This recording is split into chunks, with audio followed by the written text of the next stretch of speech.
90வது திவ்யதேசம் திருவண்வண்டூர். திருச்செங்குன்றூர் அனுபவித்தோம். திருவண்வண்டூர்.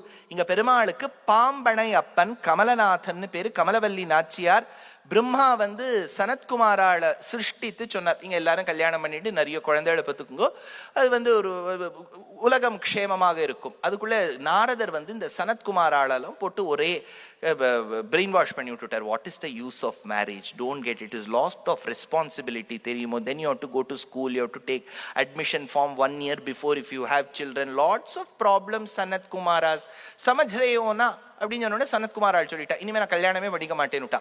அப்ப பிரம்மாக்கு கோபம், இருந்த குழந்தைகளையும் இந்த பிரம்மா நாரதர் கெடுத்து விட்டுட்டாருன்னு நாரதருக்கு சாபம் கொடுக்க, நாரதர் சாபவசமாய் திருவண்வண்டூருக்கு நாரதீய புராணம் ரச்சனம் பண்ண இடம் திருவண்வண்டூர். நக்குலன் இந்த இடத்துல பிராயஷ்சித்தம் பண்ணா. ஞாபகம், சகதேவன் பிராயஷ்சித்தம் பண்ண இடம் திருக்கோடித்தானம்.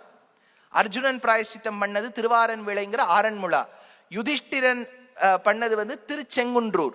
இப்ப நகுலன் பண்றது திருவண்வண்டூர். அதனால இங்க வந்தார். விவசாயஜர் ரக்ஷண ஸ்தைரியம் பம்போத்தர தேசஸ்தம் அப்படின்னு அழகியமணவாள் பெருமாள் நாயனார் சாதிக்கிறார். வைகல் பூங்கழிவாய், அழகான விஷயம். அதாவது ஆழ்வார் தூது விடுவர், பெருமாள் கிட்ட போய் சொல்லு அப்படின்னு இந்த ஹிந்தியில சொல்லுவா, கபூத்தர் ஜா ஜா ஜான்னு அந்த கபூத்தர் போனோம்.